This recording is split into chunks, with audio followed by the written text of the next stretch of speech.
صلی الله علیه و سلم تقریبا افطار و سحورشون رو یک جایه میکردن، یعنی افطار نکرده سحرخوری میکردن. و بعضی از علما میگوین از اینکه در وقت افطار کردن انسان وقتی خیلی زیاد خوراک میخورد عبادتی درست کرده نمیتواند، خوراک زیاد جسم را تنبل میکند. پیامبر صلی الله علیه و سلم هم برای تنبل نشدن جسم یا گفتیم برای تاثیر بد نرسانیدن خوراک، پیامبر تقریبا افطار و سحور یا سحرخوری را یک جایه میکردن. و این هم یک مشکلی اکثریت مسلمان ها هست که ماه رمضان رو ماه گرسنگی و گویا ماه خوردن برای خود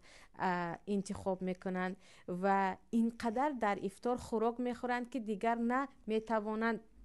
نماز تهجد خوانند، نه میتوانند نماز تراویح خوانند و عموما برای هضم کردن آن خوردن خوراک افطارشان دیگر تا سحر اذیت